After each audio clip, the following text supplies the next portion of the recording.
LaRouche, independent candidate for U.S. Senate, and it is Friday, July 21st. I will be showing a pre-recorded segment shortly, which you will hear, and then we'll be discussing it. But I wanted you to know that I am here live, and also I just wanted to tell you one thing. There's obviously an enormous amount going on. The war danger is not abating, but escalating, thanks to the insanity of the President of the United States and his advisors, and similarly, the British so-called leadership, and NATO and their desperation because of the bankrupt financial system. But there were hearings held yesterday in the House of Representatives on the topic of censorship, and they were pretty wild. Robert Kennedy Jr. was one of the witnesses called to testify, and the first thing that the Democratic minority leader, a ranking Democrat, and then Debbie Wasserman Schultz tried to do was to shut him down and censor him from being able to speak. And then I'd like you to hear briefly this argument from the ranking chairwoman of the committee, Congresswoman Plaskett from the Virgin Islands. So we're just going to hear a little bit, and you'll get a sense of the unbelievable absurdity of some of these people who probably want to go into a safe space so no one can hurt their feelings by saying anything they disagree with. Here we go. It's really quite amazing. Disagree on a lot of things. I got family members that... Whoops, sorry. We are amplifying in this. No comment. We're not going to tell you. Real and the quote, not manipulated in any way, quote, in November of 2019, a month before they actually obtained the laptop to keep, which is when they gave that subpoena to John Paul Mac Isaac, the owner of the Mac store where Hunter Biden forgot the laptop. And I think that's something that gets glazed over in this reporting. I'm so familiar with it, it's nauseating, which is that Jim Baker was the deputy counsel at Twitter. And if that name doesn't sound familiar, I'll remind you all who that is. He's the former deputy counsel of the FBI. Like, are we supposed to all sit here and pretend that he didn't know what that subpoena was when he saw it in the New York Post? I mean, let's not insult our intelligence here and the intelligence of the American people. Obviously, he knew what it was. Point well taken, Ms. Morris, and my time's expired, but what we have always understood in all likelihood was true, we now have yet one more piece of evidence from the folks at the FBI that they interfered. Comey interfered in 2016. Was it Director Wray himself who interfered in 2020? We still need to know. Gentleman yields back. Now recognize the ranking member for 5 minutes. And I think we'll do ranking member and one more, and then we'll have to take a break. Thank you, Mr. Chairman. I know that we talked earlier about a post that Mr. Kennedy had at the beginning of the Biden administration. I just want the record to reflect that that post has not been taken down. So I'm wondering about the extent of censorship when the post is still there. But more importantly, again, I go back to just the fact that we are creating a platform for this kind of discussion, not about the censorship, not about free speech, but the content of some of that speech that we are amplifying in this room. I'm appalled and just so troubled. I just have to say, it's not about free speech, it's the content of that speech that we have to censor, but let me continue. Troubled by colleagues that I have to work with, that these are individuals who would bring a witness who's promoted a video that compared the COVID vaccine to the Tuskegee trials. The Tuskegee trials were a very difficult time in Black America, where individuals who were already sick with a disease were then reviewed, experimented on, who already had a disease to see how far that disease went. And making the comparison to that manipulates and preys on Black people's feelings about the atrocities of the past. in order to prevent them from seeking life-saving vaccines. So is she saying that the Tuskegee trials were not that criminal because they were experimenting on people who were already sick and letting them die? I'm not sure, but I think she's clearly out of her mind. And you see what insanity we have. And if she really can't stand working with people who would provide a platform for someone who disagrees with the official narrative, well, maybe she should just stop working there. I don't think anyone would miss her if she were to leave the Congress. So with that being said, I'd now like to move to this delightful interview I did a couple days ago with a very prominent South African figure, and I'm just going to go to that now and let you listen. All right, well, good evening. It's Diane Sayre, a LaRouche independent candidate for U.S. Senate, and this is a pre-recorded interview with a science communicator from South Africa who is an expert in the area of nuclear energy, which is something we urgently need. Before I introduce my guest, let me just show you something that came across my email from the state of New York here. If you can see this, get ready for the New York City blackout of 2005. And it says 2 years from now, New York City may run short on power, potentially leading to blackouts during normal summer temperatures. And they go on to say that during a normal summer season, there could be shortages for as many as 400,000 homes. But if you have extreme temperatures, you can expect far worse. Now, this was completely predictable and avoidable. This is why when I was running for Senate in 2022, my campaign vigorously opposed the shutdown of Indian Point nuclear plant here in New York. That's now been closed, and thanks to Governor Hochul, her crazy green policies, the natural gas and other plants that are supposed to replace it are not being built. But we are going to have marijuana dispensaries on every street corner in every major city. So don't worry, you won't notice if you don't have an electricity because you'll be high on pot or other kinds of drugs, which will surely be legalized soon. Now, I would also like to say that we got a report yesterday from the World Food Program, which I think has a lot of bearing on this. They're cutting food aid. The situation now is that there are over 2 billion people out of 8 billion on the planet. That's 25% who don't have adequate food. And of those, 750 million people are going hungry. That's more than double the population of the United States. People actually suffering from hunger and starvation.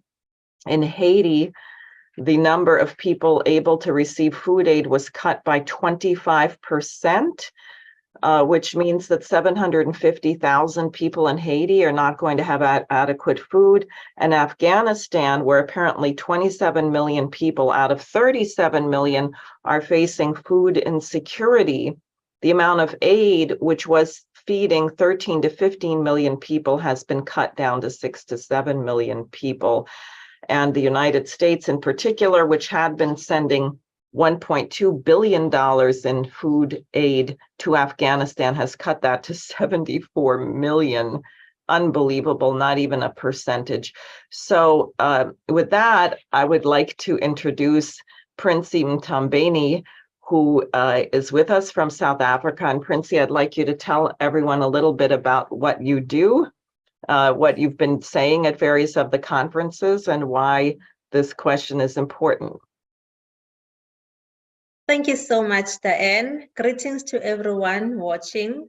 My name is Princess Mthombeni. I am a nuclear communication specialist and a founder of Africa for Nuclear, which is an advocacy campaign that promotes nuclear as a key contributor to achieving Africa's agenda for sustainable development. And yeah, that's basically who I am, Diane. Well, that's great. So what are the energy issues faced by people in South Africa and in the rest of the continent? Diane, as I'm talking to you right now, I'm in the dark. We have 2-hour power cuts from now 6 o'clock p.m. until 8 o'clock, as I was struggling to connect.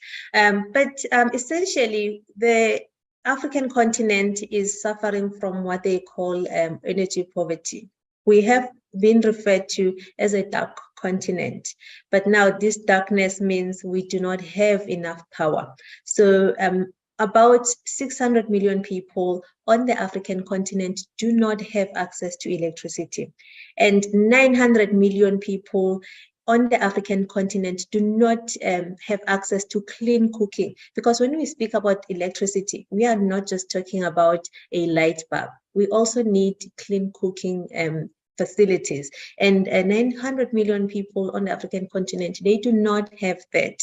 So that's basically what the African continent on a broader aspect is facing, which is energy poverty. Well, can you say what people do cook with if they don't have electricity? Diane, I will make an example with myself, where I was born and grew up. I was born in a village in KwaZulu-Natal, which is one of the impoverished villages in South Africa. And what I used when I was growing up, what we used at home, we used candles to basically, lighten our houses. We also used what you guys call kerosene. We call it paraffin here, for cooking. And we also used charcoal. We burned charcoal. But we also had to go and get the cow dung in order to address our energy needs. So that's what many people in the parts of the continent of Africa are still using, and it's very, very sad. Now, I know you are an advocate for things like small modular reactors for Africa. Why? What do you think? How would that change things? And also, what's the timetable for that? How long would it take to be able to create a grid using this newer technology? I am an advocate for nuclear as a whole, including the small modular reactors, because there's different, needs for different jurisdictions. There are parts of Africa where they do not have, they are landlocked, they do not have the sea. And that basically means that small modular reactors are an option for them, the best option for them. But essentially, I just want to see nuclear programs coming to Africa, especially nuclear power plants, a lot of them. And also, when I look at small modular reactors in South Africa right now, we have power plants, coal-fired power plants. Most of our electricity comes from coal. And those coal plants, some of them are towards reaching the end of life. And according to our energy map roadmap, which is the integrated resource plan, it was published in 2019. We need to decommission up to 21,000 megawatts of coal power plants. And if you check that, by 2030, by 2030. Mm-hmm. And now that basically means that we are going to decommission baseload power. And now what are we going to replace that base? Oh my word. Oops. All right. Well, that was certainly dramatic, having you disappear. I think Americans should actually consider what it would be like to have to ration electricity. And tell me this, what does it mean for heavy industry and manufacturing and agriculture? Do they have to abide by the same blackouts? Are there exceptions? How does that work? Basically, how it works is that they switch off power in different areas. They decide, okay, for this area, we are going to switch off for 2 hours. And then maybe for another area, while we switch on this side, we go and switch off on another side. But I think that the industrial areas, they have alternatives. They have diesel generators. They also have maybe installed solar panels. Mm-hmm. Although I don't think solar panels give that much energy. I mean, not really dense energy, at least. Yeah, not dense, but most of them, they use diesel generators. Mm-hmm. Yeah. So tell me your thoughts about the future of nuclear energy. I hear you have plans to visit a floating nuclear reactor in Pevek. At least that's what I heard. Is that the case? Yes, I had plans to visit it last month, but because there's only one flight going there and back from Moscow. Wow. Now I couldn't get a ticket flying back because the flight was full, but I'm hoping that soon then I will be able to visit. So if you went there, you would not be able to come home? I would not be able to come back home. I want to show people this. You can tell me if this is right about the reactor, and tell me anything you know about it and how it works. It's rather impressive looking boat or platform. I don't have much details about it. I just wish I had visited it last month so that I can be able to share more information. But this looks like a power in a ship. It's a power and they are able to connect, I think, the nearby communities.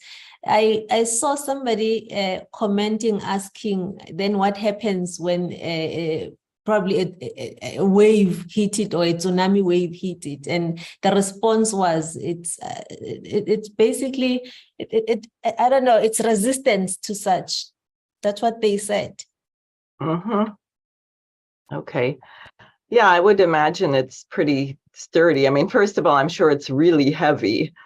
And second of all, I think just like they build the new nuclear power plants are even the one in Zaporozhye, which everyone is so worried about. Okay. Yeah, the containment area, I think, is has been built to withstand being bombed, but of course you have spent fuel rods and other things, the water, the cooling water, which may be a little more vulnerable.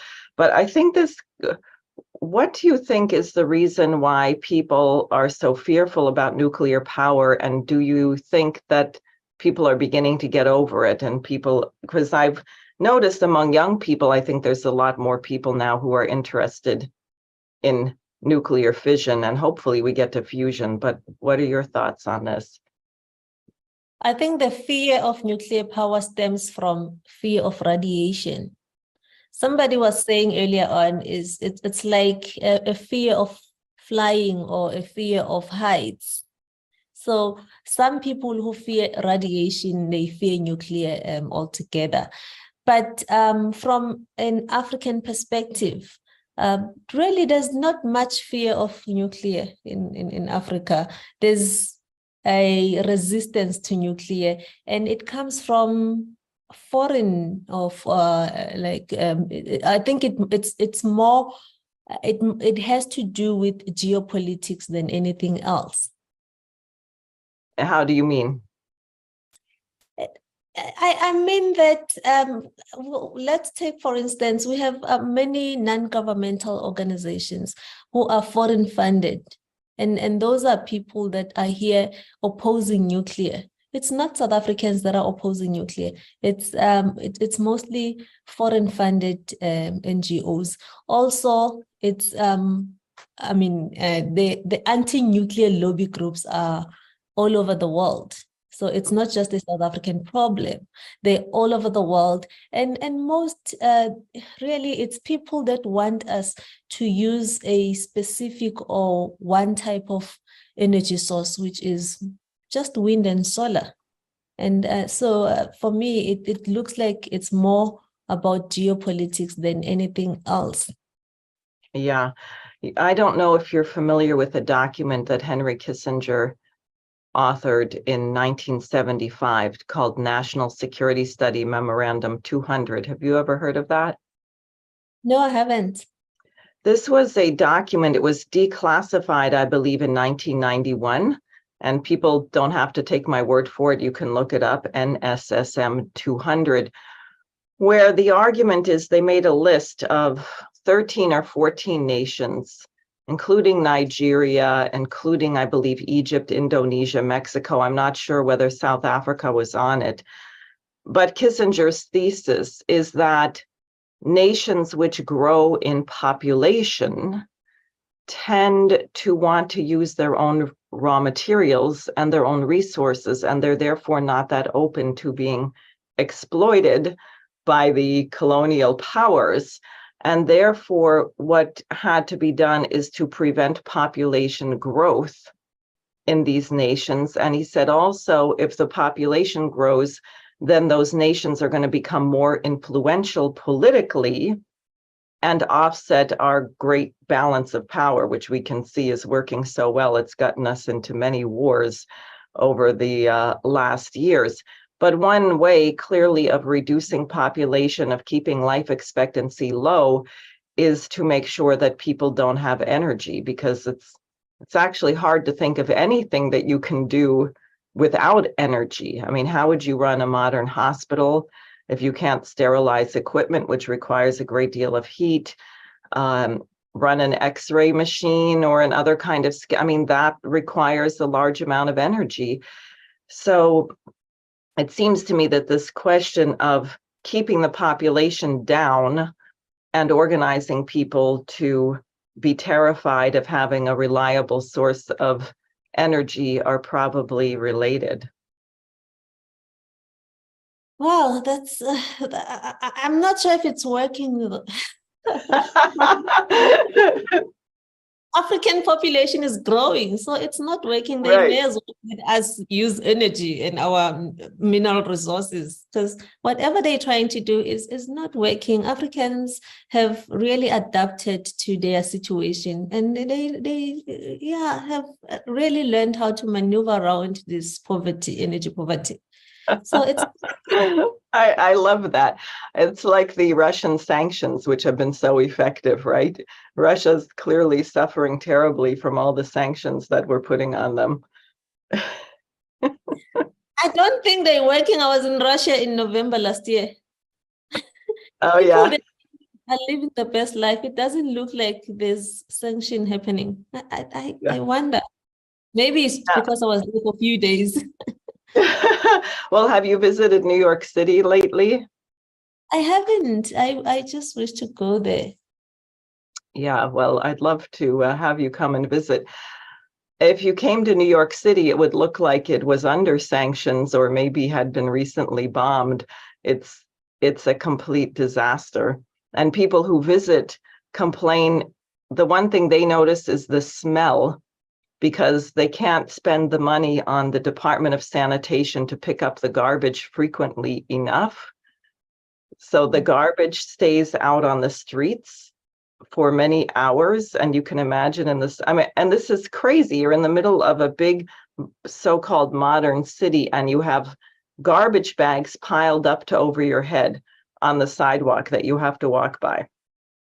So the New York we see on TV is not the New York that people who live in New York are experiencing. You know, the problem of media, you see? I think we should learn from Americans and sell Africa as this beautiful country, because we can. We have many beautiful areas in Africa, but because we don't tell our stories. Somebody tell our stories, so they tell those stories in their own approach. Right. Well, I've been really pleased to see the leadership being taken by the African Union for Peace. And I think it does indicate a new era where, you know, you had the delegation, I guess, of 7 African leaders. I think a couple of them ended up not going, but traveling to meet with Zelensky and to meet with Putin. And I know the Ukrainians tried to strip the security of Ramaphosa and stopped them in Poland. But nonetheless, this does indicate a spirit that you're expressing, which is that people are not willing to be second-class world citizens anymore, that people have a contribution to make, which in the case of peace is urgently needed. And I think one of the things the African leaders pointed out is they said, we're not totally separate from the conflict between Ukraine and Russia. We would like to buy fertilizer. We would like to get food. We have trade with those nations. And apparently the African nations are also not all unified on one side or the other. So this kind of a conflict, which is really between Russia and NATO or Russia and the West, I would imagine creates some strain, and people are working to bridge that gap. Is that your sense? Yeah, that's my sense. I think for me, it's really amazing to see Africans taking charge of, their continent, African leaders for a change, being bold and saying, we are going to do things our way. We are not going to choose sides. And when it comes to this war, but instead, we are going to preach peace, and we are going to speak to both Ukraine and Russia. And I think that's what is needed, because immediately when you start taking side, then how are you opening a table of negotiations? Right. Now you're relatively young, but clearly South Africa went through quite a transition. And are there lessons from that as to how other major conflicts can be resolved? I was young, but my father was, was one of the freedom fighters. So I literally live in in a home where bullets were coming in and out when they came looking for my father. So I know the sound of a bullet when I was a child. But and then that now brings me back to negotiations table, because I don't believe that South Africa would have attained democracy had the leaders then refused to negotiate. So it's a matter of negotiating, and I think because many people are saying, the leaders then sold us out. But when you look at it, I mean, if you have somebody like Nelson Mandela in prison for 27 years, I mean, whatever, worked, then, he had to accept what he had to accept. But it did not mean that the revolution is over. I mean, he was simply passing the baton to say to the next leaders, I have fought my fight. Now you are next, fight this fight, because you can't win all. Right.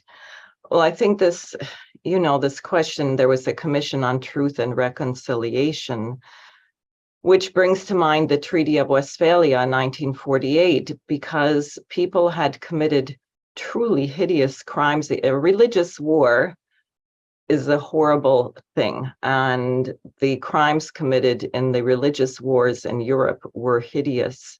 And at a certain point, people said, if we continue tit for tat and we have to revenge this and revenge that, it will never end, and our children and grandchildren will know nothing but war, or maybe they won't even exist. So part of this treaty, which took 4 years, was to, in effect, draw a line and say, we're not looking back. We're not going to have retribution against someone for what they did, but rather we are going to act in the interest of the other, because if we don't put a line here, this will never end. Pretty much what really anyone would have done, I think, in their situation. Well, see, now that shows you are much more optimistic than many Americans, because they say, who would ever do that? No one will do that. It's so common to say, you can't have peace those people, whoever those people are, they've been killing each other for thousands of years. So don't bother. That's just how it is. That's the thing. Yeah, people speak from different perspective. Some speak from a point of privilege. So we really have to do best. Right. If you're at that point, then it's easy to talk about the little people who are always killing each other. Yeah, I think what we're going to discover, and things like energy, food, clean water,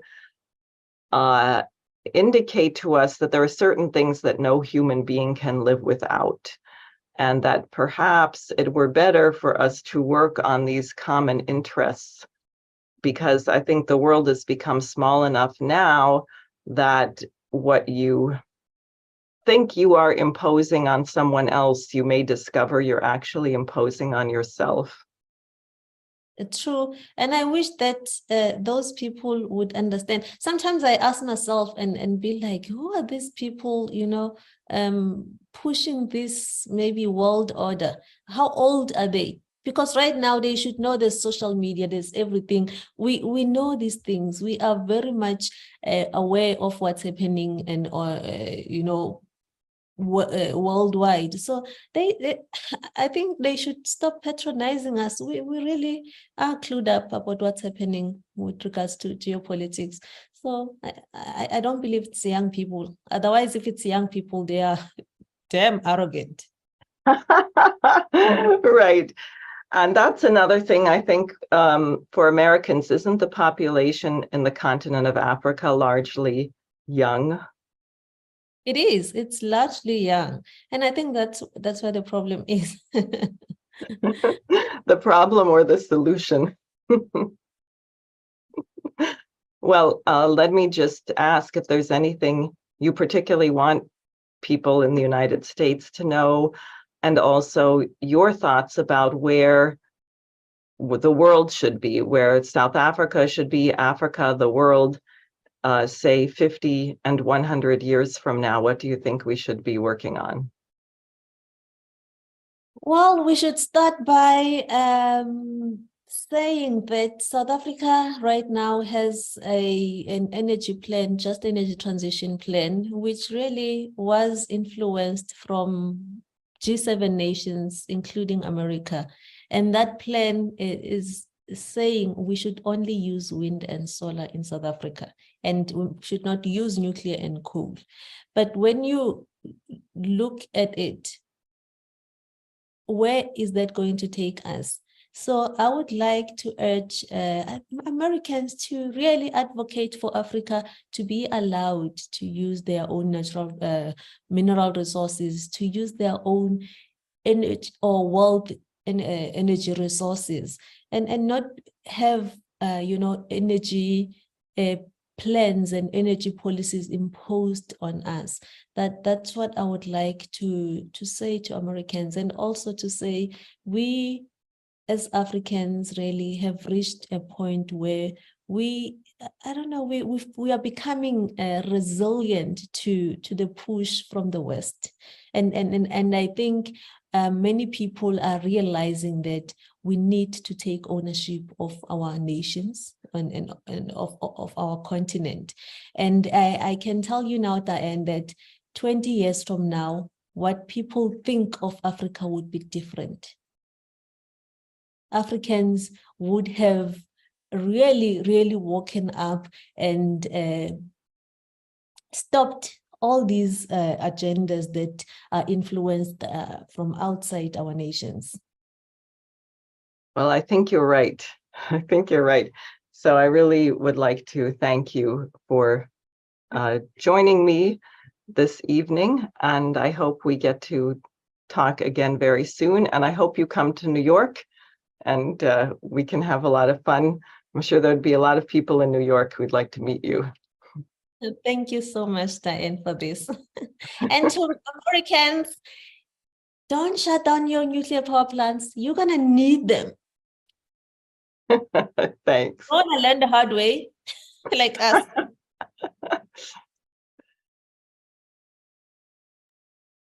Great. So I thought that was wonderful. Now I have with me Kynan Thistlethwaite, one of the younger LaRouche movement organizers, and my colleague Joel DeJean, a former congressional candidate from Texas. And I would like to hear your responses. And Kynan, we'll start with you while Joel works on getting himself unmuted. But what did you think about what you saw there? Well, thanks a lot, Diane, for inviting me on the program. And it was really delightful, I think, and also quite humbling. And I know you had talked about this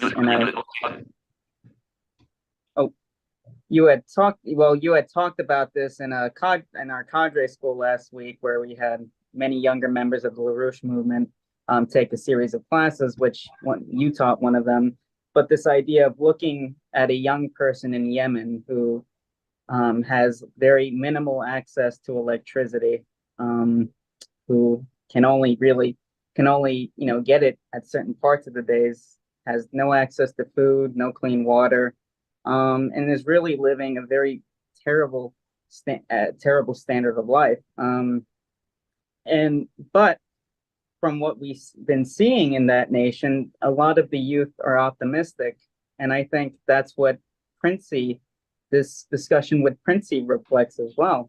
She's not bowing down to these people in the World Bank, the IMF, who are trying to keep her country undeveloped, but she's actually pursuing this path of development. She's founded her own organization, and I think people like myself, people in the United States, should take a lesson from that. And I know you've been very active in this International Peace Coalition, which has united people from all over the world to really strive for peace, not only in the conflict in Ukraine, but all around the world, to build this new durable security and development architecture. And really, we need to work with people like her in order to pursue this path of peace. And it was really wonderful hearing that. Yeah, my sense was, she said, "You silly people, you think you're going to stop us?" I mean, it really was that kind of attitude, which was very striking and delightful. And I don't think the people in the State Department or the World Bank really quite understand what's gone on there. Joel, what thoughts do you have? Well, I think I unmuted. Yes, you did. We can hear you. Okay, good.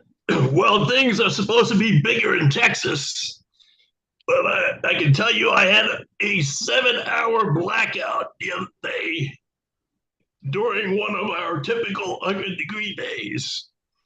And I think that blackout kind of took out my router, so I had trouble linking in. But beyond that, Texas is not quite as bad as my native country, Haiti. And Haiti has 1% of the population of the continent of Africa on 1/1000th the land area. And as of 2 years ago, half the population had no access to electricity.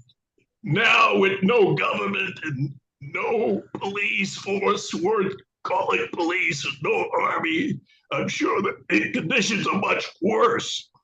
So Haiti's going to have to turn to countries like South Africa and China to get out of its mess. But I did earlier today, I got tied up in a dental office, so I was not able to see the movie premiere of Oppenheimer today. But they did offer me a ticket to go see Barbie, so maybe I'll see that later after I see Oppenheimer. But the key, I missed the very beginning of her remarks, but the key to energy is energy flux density. And what the Manhattan Project, the first Manhattan Project, represented was mankind's mastery over the nucleus. Fission had only been observed in 1939. Now that's a full 34 years after Albert Einstein came up with his equivalence of mass and energy. And what happened is that people like Albert Einstein saw the threat that if Hitler had the bomb, he would win the war. So Einstein wrote a letter to Roosevelt to get the Manhattan Project going. The idea was that we had to develop this atomic weapon before the Nazis did. The idea was not to use it, so that there's a real angst by the scientists who develop it about the actual use of the weapon. And I'm sure that's what the Oppenheimer movie goes through, because I did read the biography, which it is based on, called Oppenheimer, American Prometheus, from triumph to tragedy. So I'm sure it will have some lessons for us for this upcoming August 6th demonstration against the bombing of Hiroshima and Nagasaki. But one of the reasons why people fear nuclear power is because they associate it with atomic warfare. Now, the Atoms for Peace program under Eisenhower showed that it was a two-edged sword. Mastering the nucleus allowed us to uncover a much higher energy dense form of energy. And the very same scientists like Edward Teller, who developed the atomic and hydrogen bombs, were at the forefront of developing thermonuclear fusion. And I'll give you an example. In 1942, the first chain reaction from the splitting of uranium-235 occurred in Chicago. And Robert Moon, one of our collaborators in the 70s, and he died in 1989, but he was part of the team that created that first chain reaction under a squash court in University of Chicago. The power generated by that chain reaction was less than 1 watt. I equate that breakthrough with the breakthrough that just occurred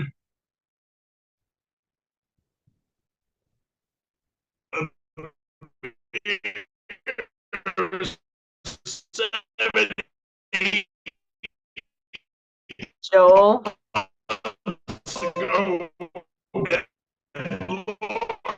Uh-oh, there's that wonderful.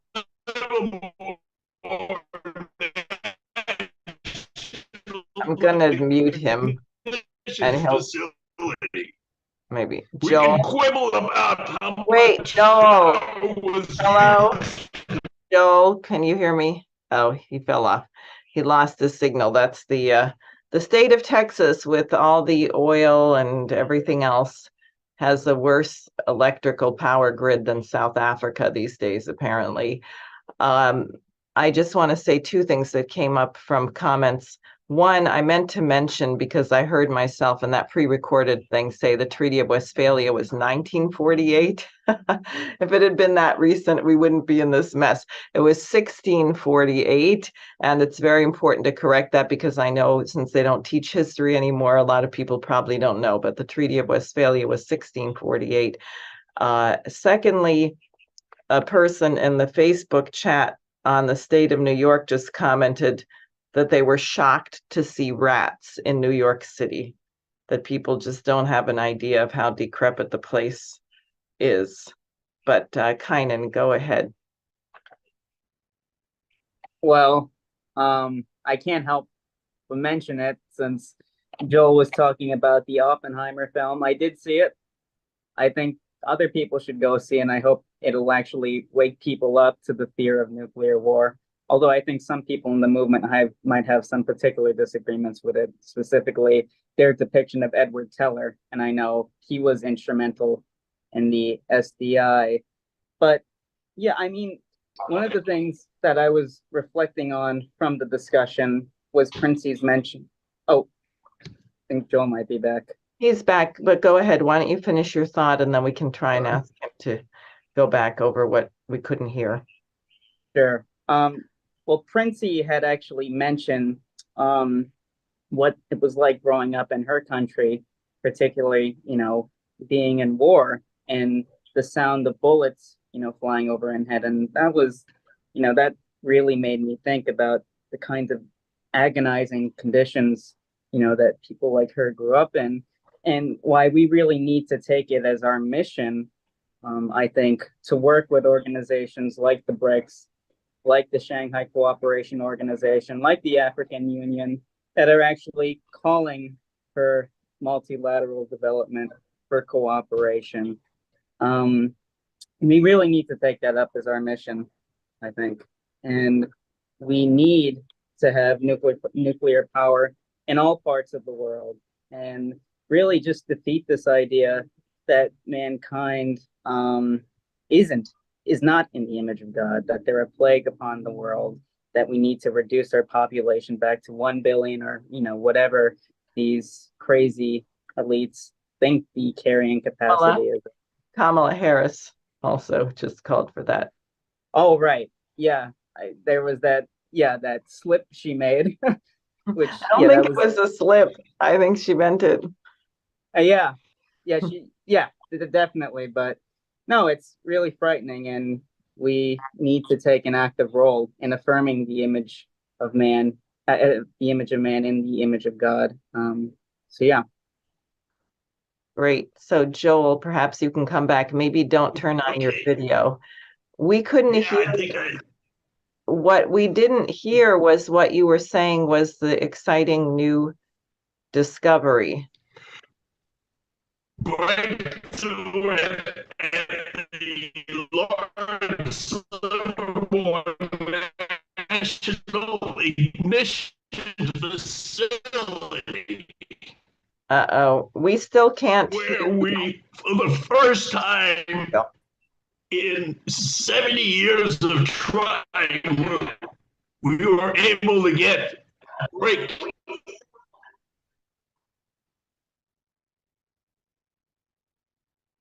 All right, well, maybe we'll have to, when they get electricity in Texas, we can have him back on. It really is an outrage. I think it's clear. I think the contrast could not be more clear. I think the attitude of Princy in a way says it all. It's not just the leaders of Africa or other nations, but this spirit has swept the entire population, or maybe it came into the population prior. I don't know what the order was, or all at the same time, but there's a new dynamic.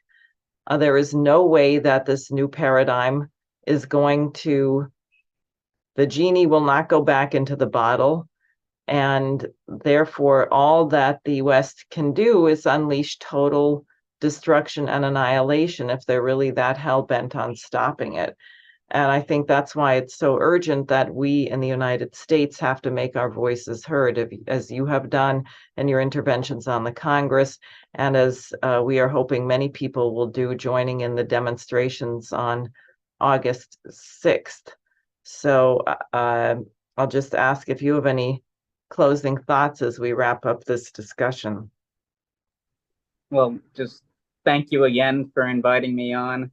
It seems like Texas is not really that different from South Africa or these other places in the third world. And that's unfortunate. Hopefully, Joe will be on next time to express his thoughts. But no, I mean, I think the interview says it all. We need to get the youth involved in this international mission to develop the world. And yeah, well, I'll just end it there. Thank you. Thank you. So if you would like to get active, if you want more information about what you can do, please email my campaign. The website is sareforsenate.com. The website for the August 6th actions is humanityforpeace.net. And the Schiller Institute SCHILLER, schillerinstitute.com is where you can find a lot of organizing materials for this peace movement. If you are in New York or the United States, please get in touch with my campaign. We have a lot to do to transform the United States. And if you're a young person, I'm sure Kynan or Jose or others would love to give you a call and be in touch and discuss what you can do in your congressional district, because we really have to hold these people accountable. And as you saw from the really bizarre nature of some of their comments in that hearing on censorship, the American people cannot be passive. We need to be active, we need to be visible, we need to be heard, and we can't guarantee that our voices will be heard through social media, even though we should use it as much as we can. One, because of censorship, and two, because of what we just saw with Joel DeJean. At this rate, we can't even presume that we are going to have electricity for that much longer.